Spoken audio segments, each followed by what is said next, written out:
بسم اللہ الرحمن الرحیم۔ تفسیر عثمانی سورہ یونس پارٹ نمبر 3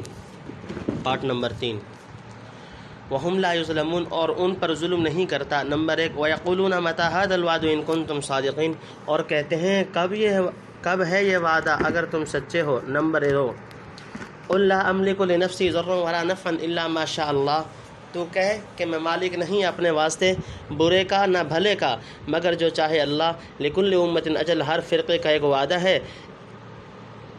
اذا جاء اجلهم، جب آ پہنچے گا ان کا وعدہ، فلا يستأخرون ساعة ولا يستقدمون، پھر نہ پیچھے سرک سکیں گے ایک گھڑی اور نہ آگے سرک سکیں گے۔ نمبر 3 قل ارأيتم، تو کہے بھلا دیکھو تو، ان اتاکم عذابه بیاتا، اگر آ پہنچے تم پر عذاب اس کا راتوں رات، او نہارا، یا دن کو، ماذا يستعجل منه المجرمون، تو کیا کر لیں گے اس سے پہلے گناہگار۔ نمبر 4 ثم اذا ما وقع آمنتم بھی، کیا پھر جب عذاب واقع ہو چکے گا تب اس پر یقین کرو گے۔ الآن وقد کنتم به تستعجلون، اب قائل ہوئے اور تم اسی کا تقاضا کرتے تھے۔ نمبر 5 ثم قیل للذین ظلموا ذوقوا عذاب الخلد، پھر کہیں گے گناہگاروں کو چکھتے رہو عذاب ہمیشگی کا۔ هل تجزون الا بما کنتم تکسبون، وہی بدلہ ملتا ہے جو کچھ کے کماتے تھے۔ نمبر 6 وَيَسْتَنبِئُونَكَ، اور تجھ سے خبر پوچھتے ہیں۔ تفسیر نمبر 1 ہر امت کے لیے رسول بھیجا گیا۔ پہلے اس امت اور اس کے رسول اکرم صلی اللہ علیہ وسلم کا ذکر تھا، اب عام اقوام و امم کا ضابطہ بتلاتے ہیں کہ ہر جماعت اور فرقے کے پاس خدا کے احکام پہنچانے والے بھیجے گئے ہیں، جن کو رسول کہیے تاکہ خدا کی حجت تمام ہو۔ اتمام حجت سے پہلے کسی کو عذاب نہیں دیا جاتا۔ لوگ عمل پہلے سے کرتے ہیں مگر دنیا میں ان کو سزا رسول پہنچنے اور حجت تمام کرنے کے بعد دی جاتی ہے۔ خدا کے یہاں یہ ظلم اور اندھیر نہیں کہ بدون پیشتر سے آگاہ کرنے اور ملزم ثابت ہونے کے مجرموں کو فیصلہ سنا دیا جائے۔ قیامت میں بھی باقاعدہ پیشی ہوگی۔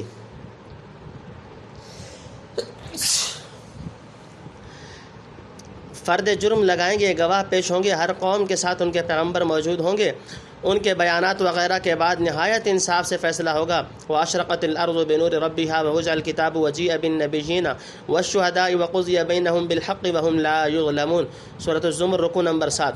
مجاہد وغیرہ نے آیت کو قیامت کے احوال پر حمل کیا ہے۔ نمبر 2 یعنی عذاب آنے کی جو دھمکیاں دیتے ہو محض جھوٹ اور بے اصل ہیں، اگر واقعی تم سچے ہو تو لے کیوں نہیں آتے؟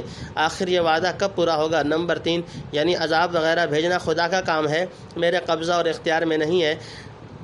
میں خود اپنے نفع نقصان کا صرف اسی قدر مالک ہوں جتنا اللہ چاہے، پھر دوسروں پر کوئی بھلائی برائی وارد کرنے کا مستقل اختیار مجھے کہاں سے ہوتا؟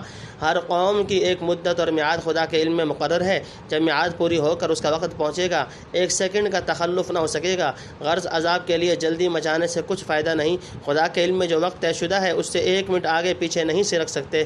زمخشری کے نزدیک لا یستأخرون ساعة ولا یستقدمون، اس سے کنایا ہے کہ عذاب کا اپنے وقت معین پر آنا اٹل ہے۔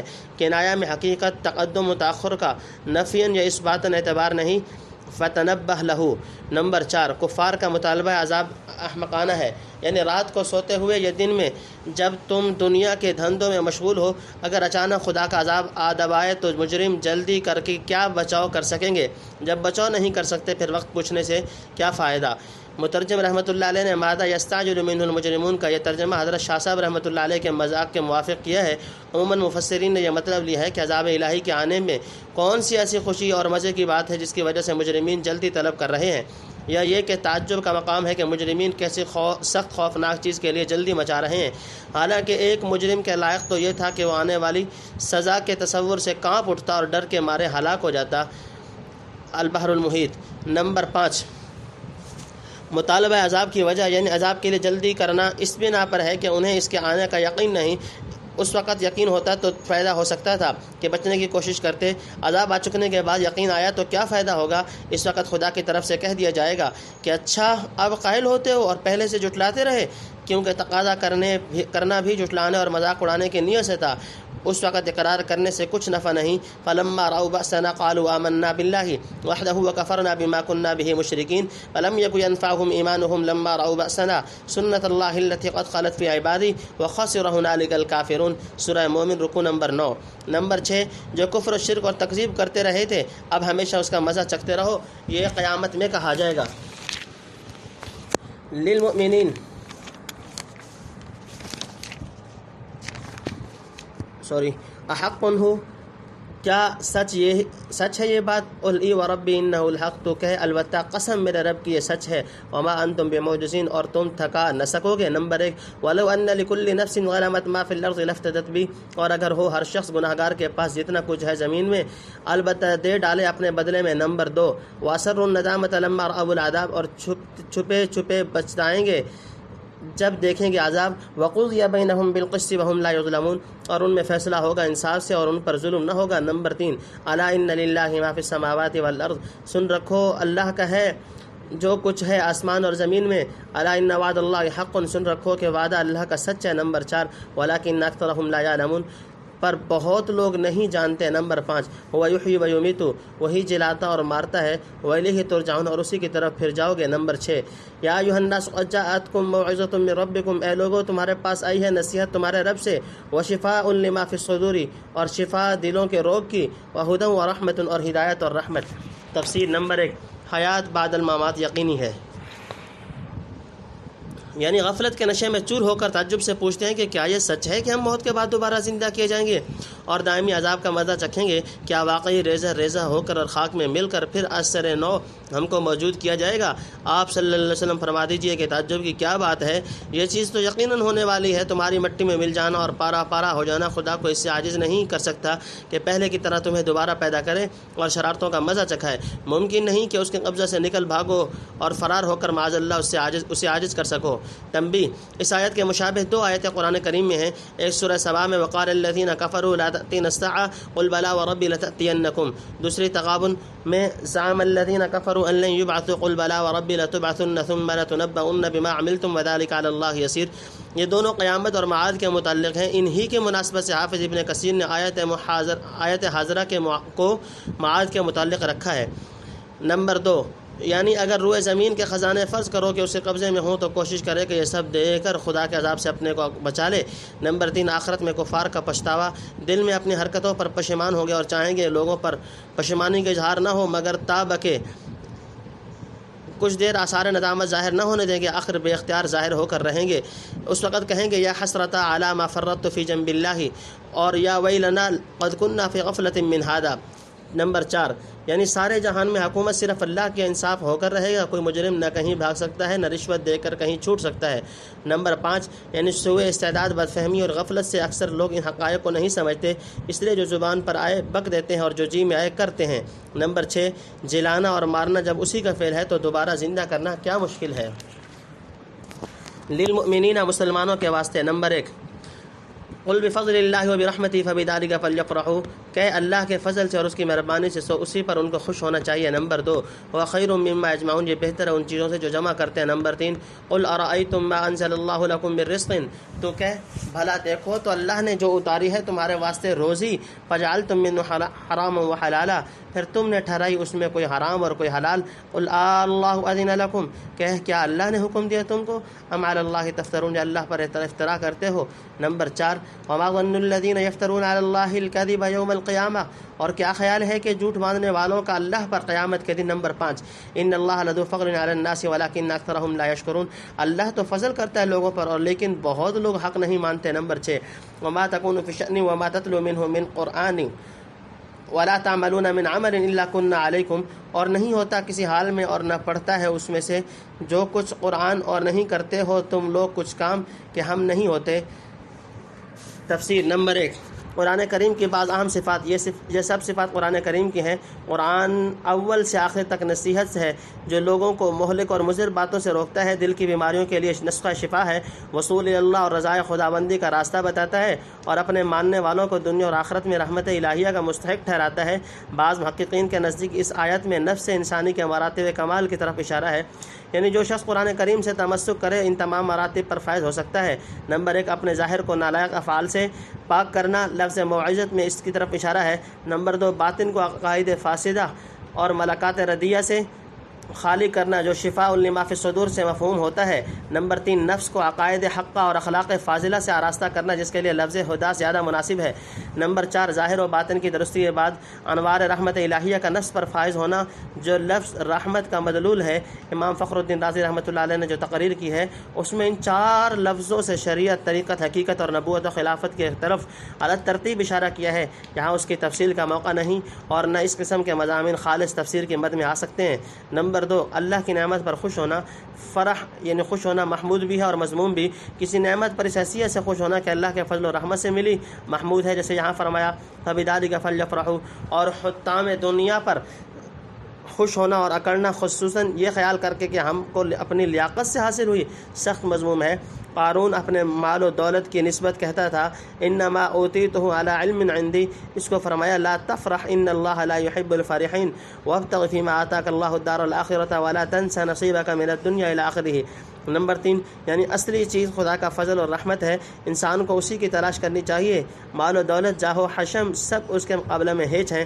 نمبر 4 حلت و حرمت صرف اللہ کا کام ہے، یعنی قرآن جو نصیحت، شفا اور ہدایت و رحمت بن کر آیا ہے وہی استناد اور تمسک کرنے کے لائق ہے۔ احکام الہیہ کی معرفت اور حلال و حرام کی تمیز اسی سے ہو سکتی ہے۔ یہ کیا واہیات ہے کہ خدا نے تو تمہارے انتفاع کے لیے ہر قسم کی روزی پیدا کی، پھر تم نے محض اپنے آراء و اہواء سے اس میں سے کسی چیز کو حلال اور کسی کو حرام ٹھہرا لیا۔ بھلا تحلیل و تحریم کا تم کو کیا حق ہے؟ کیا تم یہ کہنے کی جرت کر سکتے ہو کہ خدا تعالیٰ نے ایسا حکم دیا ہے یا یوں ہی خدا پر افطرا کر رہے ہو؟ اگلی آیت میں صاف اشارہ کر دیا کہ بجز افطرا علی اللہ کے اور کچھ نہیں۔ تنبیہ جن چیزوں کو حلال حرام کیا تھا اس کا مفصل تذکرہ سورہ مائدہ اور سورہ انعام میں گزر چکا۔ یعنی یہ لوگ روز قیامت کے متعلق کیا خیال کر رہے ہیں کہ کیا معاملہ ان کے ساتھ ہوگا؟ سخت پکڑے جائیں گے یا سستے چھوٹ جائیں گے؟ عذاب بھگتنا پڑے گا یا نہیں؟ کن خیالات میں پڑے ہیں؟ یاد رکھیں جو دردناک سزا ملنے والے ہیں وہ ٹل نہیں سکتی۔ نمبر 2 یعنی اب خدا اپنے فضل سے دنیا میں بہت کچھ مہلت دیتا ہے، بہت سی تقصیرات سے درگزر کرتا ہے، لیکن بہت لوگ نرمی اور اغماز کو دیکھ کر بجائے شکر گزار ہونے کے اور زیادہ دلیر اور بے خوف ہو جاتے ہیں، آخر سزا دینی پڑتی ہے۔ حلم حق باتو مواسحان کنت چونتو از حد بگزری رسوا کند شہوداً اذ تفیضون فیہ، حاضر تمہارے پاس جب تم مصروف ہوتے ہو اس میں۔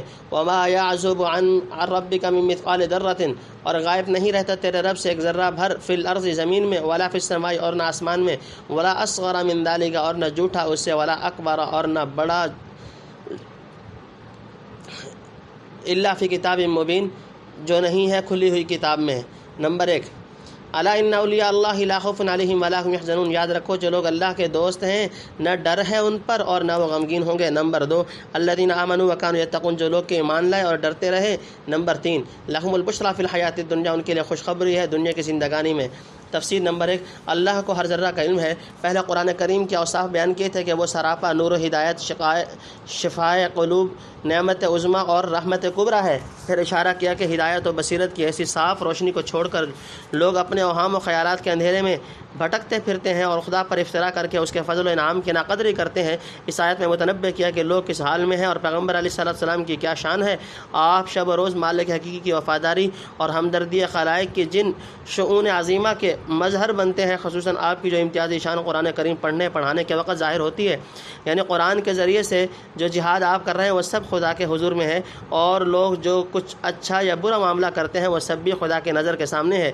جس وقت مخلوق کوئی کام شروع کرتی ہے اور اس میں مشغول و منہمک ہو جاتی ہے، خواہ اسے خدا کا تصور نہ آئے لیکن خدا اس کو برابر دیکھ رہا ہے۔ فَإِن لَّمْ تَكُن تَرَاهُ فَإِنَّهُ يَرَاكَ، زمین و آسمان میں کہیں ایک ذرہ برابر یا اس سے چھوٹی بڑی چیز نہیں جو خدا تعالیٰ کے علم محیط سے غائب ہو، بلکہ علم الہیہ سے نیچے اتر کر تمام ما کان وما یکون کا حال کتاب مبین لوح محفوظ میں ثبت ہے، جسے عالم تدبیر میں صحیفہ علم الہی کہنا چاہیے۔ جب حق تعالیٰ پر کوئی ادنا سے ادنا چیز پوشیدہ نہیں تو ان مکذبین و معاندین کے معاملات و احوال کیسے مخفی رہ سکتے ہیں؟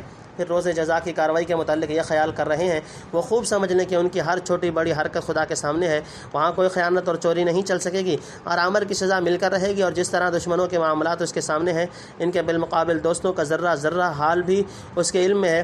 اگلی آیت میں ان کو بشارت سنائی گئی ہے۔ نمبر 2 اولیاء اللہ کے خوف و حزن سے حفاظت۔ ابن کثیر نے روایات حدیثیہ کے بنا پر اس کا مطلب یہ بیان کیا ہے کہ اولیاء اللہ خدا کے دوستوں کو آخرت میں احوال محشر کا کوئی خوف نہیں ہوگا اور نہ دنیا کے چھوٹ جانے پر غمگین ہوں گے۔ بعض مفسرین نے آیت کو کچھ عام رکھا ہے، یعنی ان پر اندیشہ ناک حوادث کا وقوع نہ دنیا میں ہوگا نہ آخرت میں، اور نہ کسی مطلوب کے فوت ہونے پر وہ مغموم ہوتے ہیں۔ گویا خوف سے خوف حق یا غم سے غم آخرت کی نفی مراد نہیں، بلکہ دنیا میں دنیاوی خوف و غم کی نفی مراد ہے، جس کا احتمال مخالفت اعداء وغیرہ سے ہو سکتا ہے۔ وہ مومنین کاملین کو نہیں ہوتا، ہر وقت ان کا اعتماد اللہ پر ہوتا ہے اور تمام واقعات تکوینیہ کے خالی از حکمت نہ ہونے کا اعتقاد رکھتے ہیں۔ اس اعتقاد کے استحضار سے انہیں خوف و غم نہیں ستاتا۔ میرے نزدیک لا خوف علیہم کا مطلب یہ لیا جائے کہ اولیاء اللہ پر کوئی خوفناک چیز، ہلاکت یا موت بھی نقصان دنیا و آخرت میں واقع ہونے والی نہیں۔ اگر فرض کیجئے دنیا میں صورتاً کوئی نقصان پیش بھی آئے تو چونکہ نتیجتاً وہ ان کے حق میں نفع عظیم کا ذریعہ بنتا ہے، اس لیے اس کو موت بھی نقصان نہیں کہا جا سکتا۔ رہا کسی سبب دنیاوی یا اخروی کی وجہ سے ان کو کسی وقت خوف لاحق نہیں ہوتا، وہ آیت کی اس تقریر کے منافی نہ ہوگا، کیونکہ آیت نے صرف یہ خبر دی ہے کہ ان پر کوئی خوفناک چیز نہ پڑے گی، یہ نہیں کہا کہ انہیں کسی وقت خوف لاحق نہ ہوگا۔ شاید لا یحزنون کے مناسب لا یخافون نہ فرمانے اور لا خوف علیہم کی تعبیر کرنے میں یہی نقطہ ہے۔ باقی لا یحزنون کا تعلق میرے خیال میں مستقبل سے ہے، یعنی موت کے وقت اور موت کے بعد غمگین نہ ہوں گے، جیسا کہ فرمایا تتنزل علیہم الملائکۃ الا تخافوا ولا تحزنوا، حامیم سجدہ رکوع نمبر 4، اور فرمایا لا یحزنهم الفزع الاکبر وتتلقاهم الملائکہ، سورہ انبیاء رکوع نمبر 7۔ واللہ تعالی عالم بمرادہ۔ نمبر 3، اولیاء کی تعریف۔ یا اولیاء کی تعریف فرمائی یعنی مومن متقی خدا کا ولی ہوتا ہے۔ پہلے کئی مواقع میں معلوم ہو چکا کہ ایمان و تقوی کے بہت سے مدارج ہیں، بس جس درجہ کا ایمان و تقوی کسی میں موجود ہوگا اسی درجہ میں ولایت کا ایک حصہ اس کے لیے ثابت ہوگا۔ پھر جس طرح مثلا 10-20 روپیہ بھی مال ہے اور 50-100 1000 2000 لاکھ 2 لاکھ روپیہ بھی، لیکن عرف عام میں 10-20 روپے کے مالک کو مالدار نہیں کہا جا سکتا جب تک کہ معتد بھی مقدار مال و دولت موجود نہ ہو۔ اس طرح سمجھ لیجئے کہ ایمان و تقوی کسی مرتبہ میں ہو وہ ولایت کا شعبہ ہے، اور اس حیثیت سے سب مومنین فی الجملہ ولی کہلائے جا سکتے ہیں، لیکن عرف میں ولی اسی کو کہا جاتا ہے کہ جس میں خاص اور ممتاز درجہ ایمان و تقوی کا پایا جاتا ہو۔ احادیث میں کچھ علامات و آثار اس ولایت کے ذکر کیے گئے ہیں، مثلا ان کو دیکھنے سے خدا یاد آنے لگے یا مخلوق خدا سے ان کو بے لوث محبت ہو۔ عارفین نے اپنے اپنے مذاق کے موافق ولی کی تعریفیں کی ہیں جن کی تفصیل کا یہاں موقع نہیں۔ وفی الآخرت، اور آخرت میں نمبر 1 لا تبدیل لکلمات اللہ، بدلتی نہیں اللہ کی باتیں۔ نمبر 2 ذالک هو الفوز العظیم، یہی ہے بڑی کامیابی۔ ولا یحزنک قولہم، اور رنج مت کر ان کی بات سے۔ ان العزت للہ جمیعا، اصل میں سب زور اللہ کے لیے ہے۔ هو السمیع العلیم، وہی ہے سننے والا جاننے والا۔ نمبر 3 الا ان للہ من فی السماوات ومن فی الارض، سنتا ہے اللہ کا جو کوئی ہے آسمانوں میں اور جو کوئی ہے زمین میں۔ وما یتبع الذین یدعون من دون اللہ، اور یہ جو پیچھے پڑے ہیں اللہ کے سوا شریکوں کو شرکا پکارنے والے، ان یتبعون الا الظن، سو یہ کچھ نہیں مگر پیچھے پڑے ہیں اپنے خیال کے۔ وانہم الا یخرصون، اور کچھ نہیں مگر اٹکلیں دوڑاتے ہیں۔ نمبر 4 هو الذی جعل لکم اللیل لتسکنوا فیہ والنہار مبصرا، وہی ہے جس نے بنایا تمہارے واسطے رات کو کہ چین حاصل کرو اسی میں، اور دن دیا دکھلانے کو۔ ان فی ذلک لآیات لقوم یسمعون، بے شک اس میں نشانی ہے ان لوگوں کے لیے جو سنتے ہیں۔ نمبر 5 قالوا اتخذ اللہ ولدا سبحانہ، کہتے ہیں ٹھہرا لیا اللہ نے بیٹا، وہ پاک ہے۔ تفسیر نمبر 1، اولیاء اللہ کے لیے دنیا میں کئی طرح کی بشارتیں ہیں، مثلا حق تعالیٰ نے انبیاء کی زبانی جو لا خوف علیہم وغیرہ کی بشارت دی ہے، یا فرشتے موت کے قریب ان کو کہتے ہیں کہ ابشروا بالجنۃ التی کنتم توعدون۔ حامیم سجدہ رکوع نمبر 4، یا کثرت سے سچے اور مبارک خواب انہیں نظر آتے ہیں یا ان کی نسبت دوسرے بندگان خدا کو دکھائی دیتے ہیں، جو حدیث صحیح کے موافق نبوت کے 46 اجزاء میں سے ایک جزو ہے، یا ان کے معاملات میں خدا کی طرف سے خاص قسم کی تائید و امداد ہوتی ہے، یا خواص میں اور کبھی خواص سے گزر کر عوام میں بھی ان کو مقبولیت حاصل ہوتی ہے اور لوگ ان کی مدح و ثناء اور ذکر خیر کرتے ہیں۔ یہ سب چیزیں دنیاوی بشارت کے تحت درجہ بدرجہ آ سکتی ہیں، مگر اکثر روایت میں لہم البشریٰ فی الحیات الدنیا کی تفسیر رؤیا صالحہ سے کی گئی ہے، واللہ عالم۔ رہی بشارت اخروی، وہ خود قرآن میں منصوص ہے، بشراکم اليوم جنات تجری من تحتها الانہار، اور حدیث میں بھی یہی تفسیر منقول ہے۔ نمبر 2 یعنی اللہ کی باتیں اور اس کے وعدے سب پختہ اور اٹل ہیں، جو بشارتیں دی ہیں ضرور پہنچ کر رہیں گی۔ نمبر 3 اوپر سے اعداء مکذبین کا ذکر چلا آتا تھا، ان کے بالمقابل دوستوں کا تذکرہ فرمایا اور ان کو دارین میں محفوظ رہنے کی بشارت سنائی۔ اسی سلسلہ میں حضور صلی اللہ علیہ وسلم کو تسلی دی جاتی ہے کہ آپ صلی اللہ علیہ وسلم احمقوں اور شریروں کی باتوں سے رنجیدہ نہ ہوں، غلبہ اور زور سب خدا کے لیے ہے، وہ اپنے زور و تائید سے حق کو غالب اور منصور اور مخالفین کو ذلیل و رسوا کر کے چھوڑے گا، وہ ان کی سب باتیں سنتا اور سب حالات جانتا ہے۔ نمبر 4 یعنی کل زمین و آسمان میں خدا واحد کی سلطنت ہے، سب جن و انس اور فرشتے اسی کے مملوک و مخلوق ہیں۔ مشرکین کا غیر اللہ کو پکارنا اور انہیں خدائی کا حصہ دار بنانا محض اٹکل کے تیر اور واہی تباہی خیالات ہیں۔ ان کے ہاتھ میں نہ کوئی حقیقت ہے نہ حجت و برہان، خالی اوہام و ظنون کے اندھیریوں میں بڑے ٹھوکریں کھا رہے ہیں۔ نمبر 5 دن اور رات میں اللہ کی نشانیاں، دن رات اور اندھیرے اجالے کا پیدا کرنے والا وہی ایک خدا ہے، اسی سے خیر و شر اور تمام متقابل اشیاء کے پیدائش کو سمجھ لو۔ اس میں مجوس کے شرک کا رد ہو گیا، اور ادھر بھی لطیف اشارہ کر دیا کہ جس طرح رات کی تاریکی کے بعد خدا روز روشن کو لاتا ہے اور دن کے اجالے میں وہ چیزیں نظر آتی ہیں جو شب کی ظلمت میں دکھائی نہ دیتی تھی، ایسے ہی مشرکین کے اوہام و ظنون کے اندھیریوں کا پردہ چاک کرنے کے لیے اس نے قرآن کریم کا آفتاب چمکایا جو لوگوں کو وصول الی اللہ کا ٹھیک راستہ دکھانے والا ہے۔ هو الغنی، وہ بے نیاز ہے، لہو ما فی السماوات و ما فی الارض، اسی کا ہے جو کچھ آسمانوں میں اور جو کچھ ہے زمین میں۔ ان عندکم من سلطان بہذا، نہیں تمہارے پاس کوئی سند اس کی۔ اتقولون علی اللہ ما لا تعلمون، کیوں جھوٹ کہتے ہو اللہ پر جس بات کی تم کو خبر نہیں۔ نمبر 1 قل ان الذین یفترون علی اللہ الکذب لا یفلحون، کہے جو لوگ باندھتے ہیں اللہ پر جھوٹ بھلائی نہیں پاتے۔ متاع فی الدنیا، تھوڑا سا نفع اٹھا لینا ہے دنیا میں، ثم الینا مرجعہم، پھر ہماری طرف ہے ان کو لوٹنا، ثم نذیقہم العذاب الشدید، پھر چکھائیں گے ہم ان کو سخت عذاب، بما کانوا یکفرون، بدلہ ان کے کفر کا۔ نمبر 2 واتل علیہم نبأ نوح، اور سنا ان کو حال نوح کا۔ نمبر 3 اذ قال لقومہ یا قوم ان کان کبر علیکم مقامی، جب کہا اپنی قوم کو اے قوم اگر بھاری ہوا ہے تم پر میرا کھڑا رہنا، وتذکیری بآیات اللہ، اور نصیحت کرنا اللہ تعالیٰ کی آیتوں کا، فعلی اللہ توکلت، تو میں نے اللہ پر بھروسہ کیا، فاجمعوا امرکم وشرکاءکم، اب تم سب مل کر مقرر کرو اپنا کام اور جمع کرو اپنے شریکوں کو، ثم لا یکن امرکم علیکم، پھر نہ رہے تم کو اپنے کام میں۔ تفسیر نمبر 1 عیسائیوں کا شرک رد، اس میں عیسائیوں کے شرک رد ہے جو حضرت مسیح علیہ السلام کو خدا کا بیٹا کہتے تھے۔ سمجھنے کی بات یہ ہے کہ اگر وہ واقعی طور پہ مسیح کو خدا کا معاذ اللہ صلبی بیٹا سمجھتے ہیں تو اس سے بڑھ کر کیا گستاخی ہوگی۔ خداوند قدوس بالبداہت بیوی بچوں سے پاک ہے، اور اگر بیٹے سے مراد متبنہ ہے تو خدا کو اس کی ضرورت کیا پیش ہے کہ ایک مخلوق کو متبنہ بنائے؟ کیا معاذ اللہ اسے اولاد کی حسرت اور بیٹا نہ ہونے کا یہ غم تھا، یا فکر تھی کہ اس کے بعد مال و دولت کا وارث اور اس کا نام روشن کرنے والا کون ہوگا، یا یہ کہ بڑھاپے اور حرج مرج میں کس سے سہارا ملے گا؟ العیاذ باللہ، وہ تو سب سے بے نیاز ہے اور سب ہر وقت اس کے محتاج ہے۔ آپ اسے بیٹے پوتے یا متبنہ وغیرہ کے احتیاج کہاں ہو سکتی ہے؟ سب چیزیں اسی کے مملوک و مخلوق ہیں۔ پھر مالک و مملوک اور خالق و مخلوق کے درمیان ان نسبی رشتوں کی کہاں گنجائش ہے؟ یہ بڑی سخت بات ہے، خدا کی نسبت محض جہالت سے ایسی جھوٹی اور بے سند باتیں کہی جائیں۔ نمبر 2 یعنی خدا پر جھوٹ باندھنے والے خواہ دنیا میں کیسی ہی طاقت رکھتے ہوں اور اپنے ساز و سامان پر مغرور ہوں، لیکن انہیں حقیقی بھلائی اور کامیابی ہرگز نصیب نہیں ہو سکتی۔ تھوڑے دن دنیا کے مزے اڑا لیں، انجام کار ان کا معاملہ خدا کی طرف رجوع ہوگا، جہاں سے اپنے جرائم کے پاداش میں نہایت سخت عذاب کا مزہ چکھیں گے۔ نمبر 3 واقعہ نوح سے عبرت، یعنی اہل مکہ کو نوح اور اس کی قوم کا حال سنا تاکہ معلوم ہو کہ مکذبین و مفترین کو حقیقی کامیابی حاصل نہیں ہو سکتی۔ ان کی اچھل کود اور چمک دمک محض چند روزہ ہے جو انجام کار ہلاکت ابدی پر منتہی ہوتی ہے۔ اہل مکہ کو قوم نوح کا قصہ سن کر عبرت حاصل کرنا چاہیے کہ اگر وہ خاتم الانبیاء صلی اللہ علیہ وسلم کی تکذیب و عداوت اور اپنی شرکیات سے باز نہ آئے تو ان کا انجام بھی ویسا ہی ہو سکتا ہے جو نوح کی تکذیب کرنے والوں کا ہوا۔ نیز اس واقعے کے بیان کرنے میں پیغمبر علیہ السلام کو تسلی دینا ہے، آپ ان لوگوں کی دشمنی اور شرارت سے زیادہ دلگیر نہ ہو۔ ہر نبی کو اس قسم کے حالات کا مقابلہ کرنا پڑا ہے، پھر آخر میں حق ہی غالب ہو کر رہا اور حق و صداقت کے دشمن تباہ و برباد کر دیے گئے۔ عام سامعین کو ان واقعات کے ایسے مفصل بیان سے یہ سبق ملتا ہے کہ نبی عربی صلی اللہ علیہ وسلم باوجود امی ہونے کے اور کسی مخلوق کے سامنے ایک منٹ کے لیے بھی جانوائے تلمس نہ کرنے کے پچھلی قوموں کے اس قدر صحیح اور پختہ حوال بیان فرماتے ہیں جو بظاہر بدون تعلیم اور طویل استفادہ کے ممکن نہیں۔ ناچار ماننا پڑے گا کہ آپ کا معلم کوئی انسان نہیں بلکہ سب انسانوں کا پیدا کرنے والا ہے، یہ تو آپ کی سچائی کی ایک دلیل ہوگی۔ تیسرا پارٹ اپنے اختتام کو پہنچا۔